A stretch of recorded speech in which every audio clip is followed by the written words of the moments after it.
Today's topic is going to be teachings from the forgotten Book of Enoch.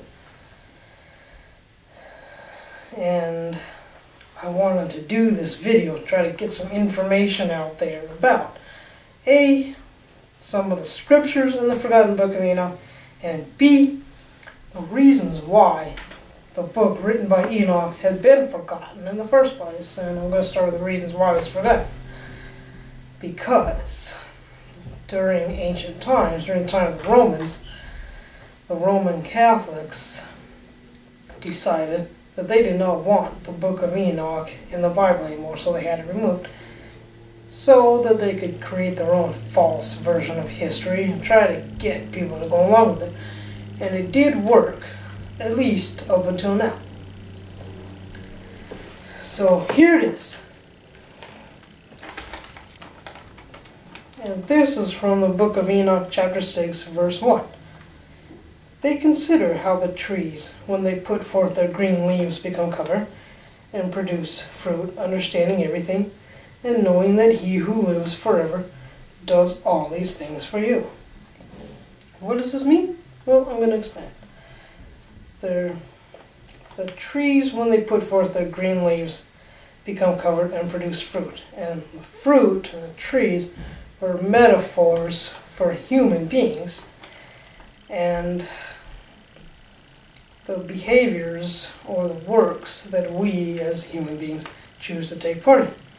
Now, we can either decide that we want to produce good fruit, or we can decide we want to produce evil fruit, or you can also be born evil.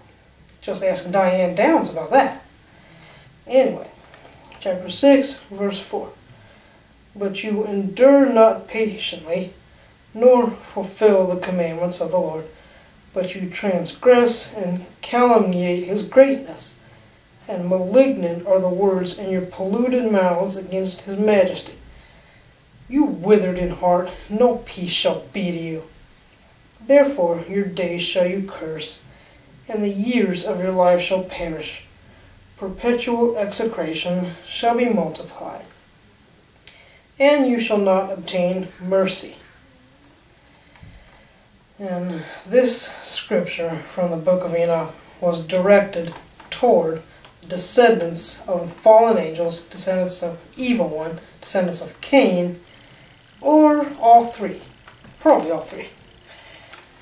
Because these people were corrupt from the time they were born.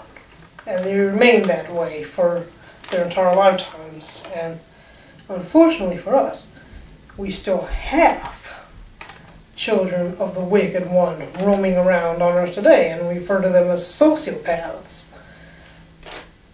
which is just a nice psychological way of saying evil, because a sociopath is evil. Everybody knows that, right? Yeah. And so the sociopath is withered in his heart, and no peace shall be to him. He's born evil, he or she is born evil and remains evil forever. There's nothing you can do to cure a sociopath of evil. And that is because a sociopath is a descendant of Satan, Cain, or fallen angel. Next time you come across a sociopath, tell him that, or her. Chapter 6, verse 9. The elect shall possess light, joy, and peace, and they shall inherit the earth.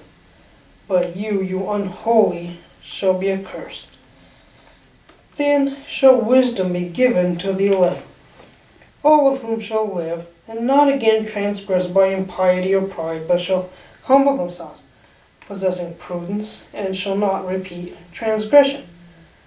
And what this is saying here is that after the children of Cain, fallen angels, or Nephilim, are destroyed, and it already happened once, and I'm going to get to that, but the thing was,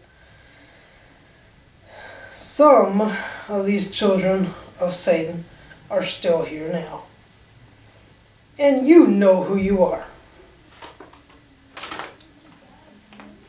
Then shall wisdom be given to the elect, all of whom shall live, and not again transgress by impiety or pride. The elect are the ones who are going to remain on earth after all the evil has been disposed of and wiped out. Chapter 7, verse 10. Then they, Nephilim, and I added Nephilim in there. It's not originally in the Book of Enoch, but I just wanted to put it in there to explain exactly who they were. They took wives, each choosing for himself, whom they began to approach, and with whom they cohabited, teaching them sorcery, incantations, and the dividing of roots and trees.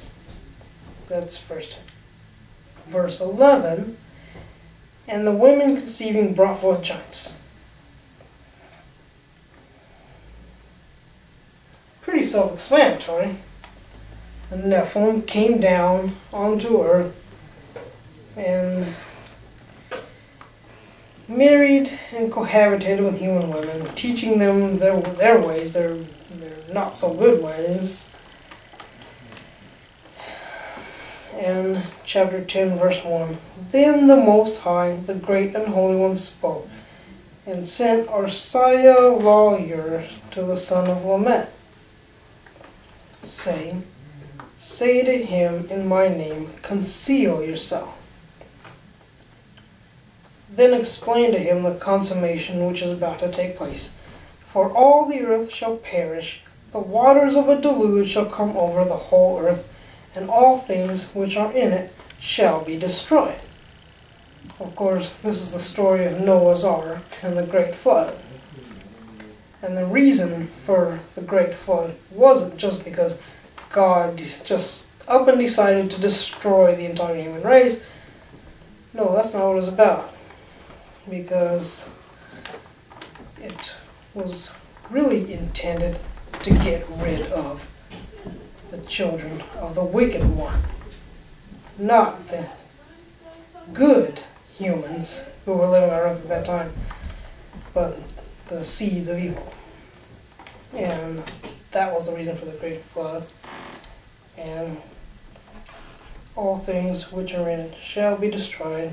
To Gabriel also the Lord said, Go to the biters, to the reprobates, to the children of fornication, and destroy the children of fornication, the offspring of the watchers from among men. Destroy the offspring of the watchers from among men, which, like I just said, is the reason for the Great Flood, to get rid of these watchers. God didn't want them here anymore. Bring them forth and excite them one against another. Let them perish by mutual slaughter, for length of days shall not be theirs.